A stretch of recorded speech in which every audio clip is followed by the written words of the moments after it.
Assalamualaikum and good day to all of you.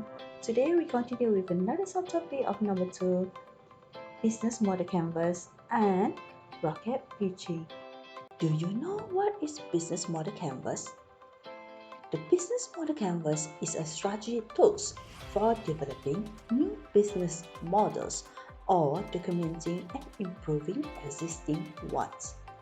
Giants like P&G and Nestle, etc., use the business model canvas to discuss their existing and new businesses in a structured and tangible manners. It helps a company align its activities by understanding the potential trade-off. BMC is a great tool that offers focus, flexibility, and transparency. You no longer require tens of pages of a traditional business plan to understand the intricacies of the business. Why we need to use business model canvas in our business? First, visual thinking. The tools allows for easy visual representation for the decision makers to ponder upon.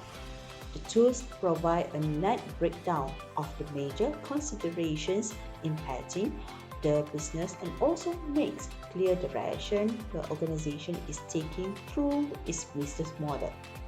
Second, iterate quickly.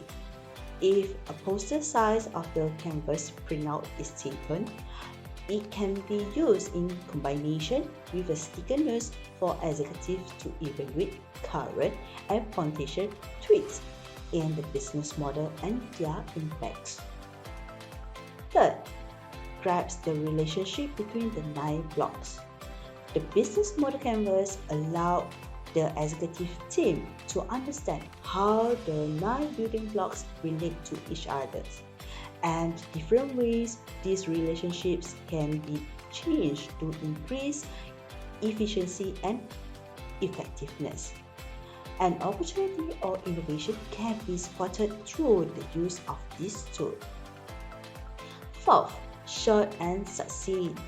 The tools encourage teams to keep their suggestions short and simple enough to fit on post-it notes. Last one, easy to circulate. The tools allow easy access and shareability. Pictures of the completed canvas or simply physically passing it around so people can grasp its gist as well as add to it. If need to, make the canvas a very portable and convenient tool. Let us look into the business model canvas.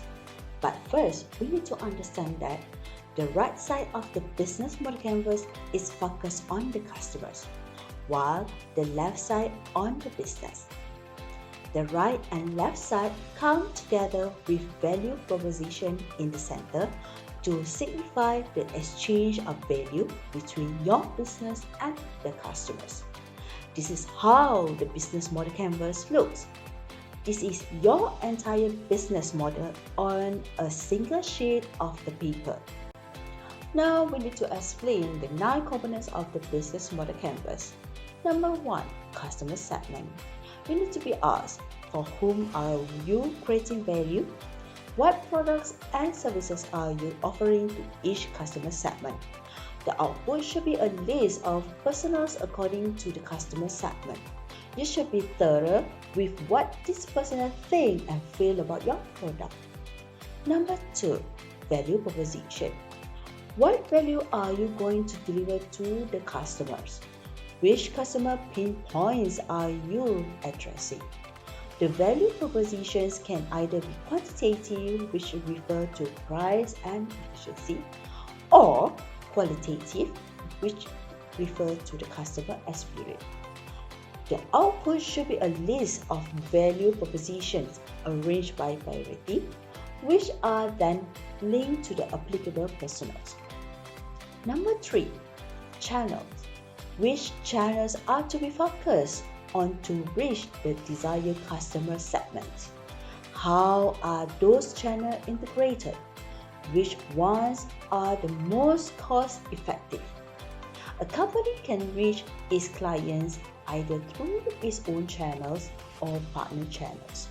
The output should be a list of all channels that are then linked to the corresponding segments or personas.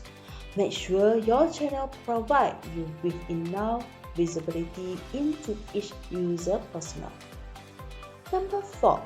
Customer relationship.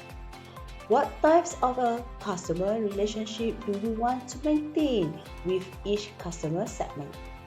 What are the expectations of your customer? How to establish them? What would be the associated costs?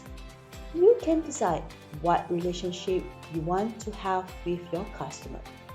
As a company, you can opt for dedicated personal assistant, self-service, automated service, co-creation, etc. Number 5. Revenue stream. What are the customers willing to pay and for what value? How would they prefer to pay? How are they currently paying? How does each stream add up to the total revenue? There are various ways to generate the revenue stream for your company, such as asset sales, subscription fees, leasing, licensing, advertising, etc. This revenue stream should be linked to the personas or segments and the value proposition. Next is the key resources. What key resources do your value proposition require? Your distribution channels, customer relationship, revenue streams. These can be things like your office, hosting requirements, human resources, transportations, electricity, and etc. These resources should be mapped to the key activities. Next is key activities. What key activities do your value proposition require? Your distribution channels, customer relationship, revenue streams. These include your product distribution, research and development, strategy, and etc.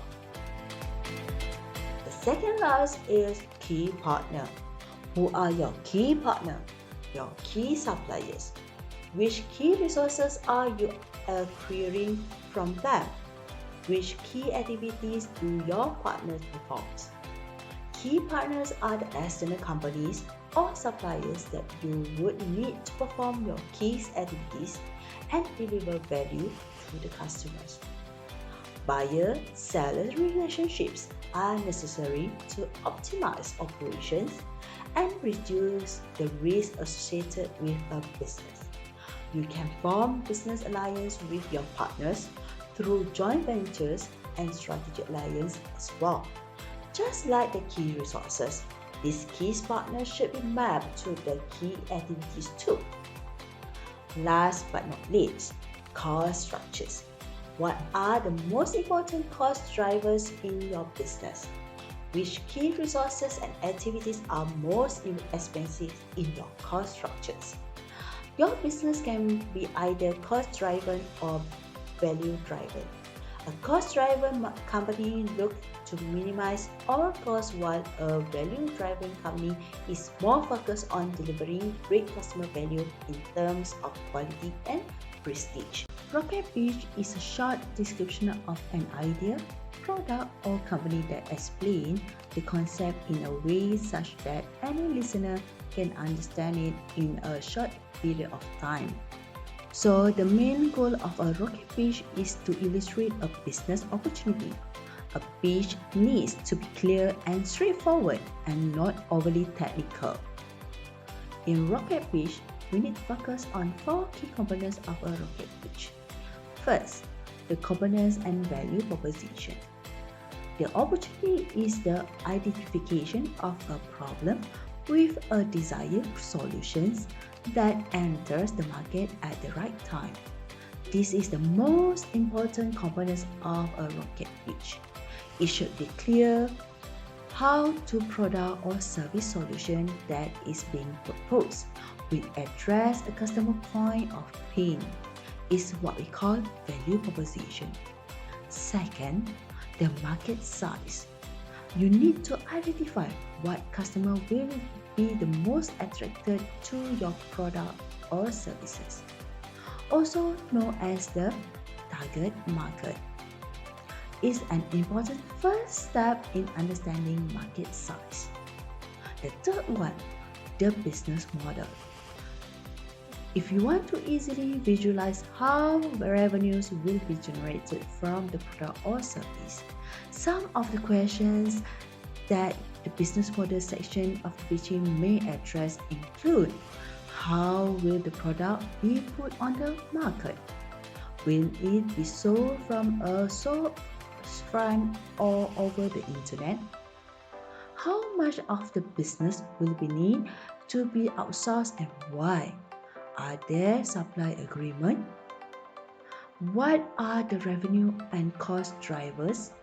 Again, not all questions can be answered in the rocket pitch, so need to be considered what the most important to the type of the business being presented. The last one, the call to action. Every rocket pitch has a different purpose and not all the pitches are seeking financing. Perhaps the purpose of the pitching is simply to get another meeting scheduled, seek expert advice, gather feedbacks, attract potential employees, or even acquire advisory board members. Whatever the purpose of the pitch, the time is now to ask for what you want. You have someone's undivided attention for 3 minutes. So, what's your call to action? Don't forget to subscribe and like our official e-Entrepreneurship channel in YouTube. Goodbye and have a nice day.